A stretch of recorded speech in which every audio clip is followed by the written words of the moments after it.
ये बटुआ जरूर उस आदमी का होगा।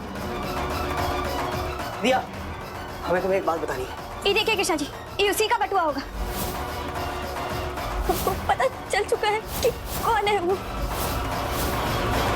क्रिश और बिंदिया गए हैं गोवा, वो भी हनीमून मनाने के लिए, और बहुत खुश हैं यहाँ पर क्योंकि पायल का तो दी एंड हो गया है। पायल कोमा में चली गई है। साक्षी का भी कुछ भाई अब शांत है सारी, साक्षी कुछ नहीं बोल रही है। और पायल तो कोमा में जाने के बाद अब कुछ है ही नहीं कि भाई ऐसा कुछ करेगी वो यहाँ पर, तो अब कोई भी नहीं है विलेन इन दोनों के बीच में। लेकिन यहाँ पर सुहागन के एपिसोड में एक ट्विस्ट आ गया है कि बिरजू की एंट्री हो गई है, जो कि इंस्पेक्टर है और उसने बहुत मदद की थी पायल का सच लाने के लिए यहाँ पर। ये बटुआ जरूर उस आदमी का होगा। दिया, हमें तुम्हें एक बात बतानी है। ये देखिए कृष्णा जी, ये उसी का बटुआ होगा। हमको पता चल चुका है कि कौन है वो।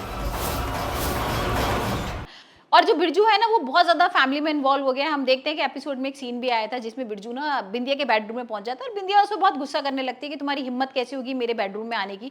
तो यहाँ पर वो कहता है कि भाई हम तो बचपन के फ्रेंड्स हैं ना। तो बिंदिया कहती है कि बचपन की बात खत्म है ना, अभी तो मेरी शादी हो गई है और तुम मेरे कमरे में से निकलो। और इतने में ना क्रिश आ जाता है। तो भाई क्रिश एकदम देख के थोड़ा सा सरप्राइज तो होता है, लेकिन वो शक नहीं करता बिंदिया के ऊपर, क्योंकि उसने शर्त रख रखी है कि भाई मैं बिंदिया के ऊपर कभी भी शक नहीं करूंगा। लेकिन जो बिरजू होता है ना भाई, वो कहाँ मानने वालों में से है। वो उसको ना बोल के जाता है कि मैं पिक्चर देखने जाऊंगा और तुम्हें शाम को साथ में लेके जाऊंगा। लेकिन भाई जैसे ही वो शाम को घर पर आता है, पता लगता है कि वो लोग तो हनीमून मनाने चले गए हैं गोवा।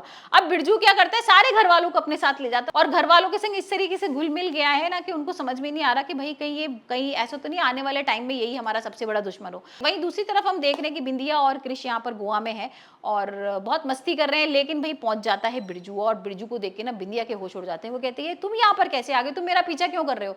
और यहाँ पर वो कहता है कि मैं तो यहाँ किसी मुजरिम को पकड़ने आया था, तुम्हारे पीछे पीछे थोड़ा ना आया हूँ। तो यहाँ पर बिंदिया को कुछ थोड़ा सा शक तो हो जाता है और वो डांटने लगती है उसको कि मुझे कोई मतलब नहीं है और तुम मेरा पीछा क्यों कर रहे हो, तुम अपना काम करो ना। अगर तुम अपना मुजरिम को ढूंढने आए हो तो हमारे पीछा क्यों कर रहे हो।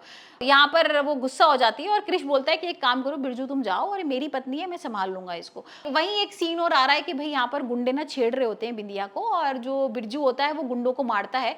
और वहां पर ना उसके मुंह से अचानक से निकल जाता है कि बिंदिया को अगर कोई बोलेगा ना कुछ भी तो मैं उसको छोड़ने वालों में से नहीं हूँ। बहुत गुस्सा, एक अलग ही उसका गुस्से वाला रूप देखने को मिलता है। क्रिश को कहीं ना कहीं थोड़ा सा शक होता है कि ऐसा तो नहीं कहीं ये बिंदिया को पसंद करता हो और कहीं ये बिंदिया के लिए आए हो।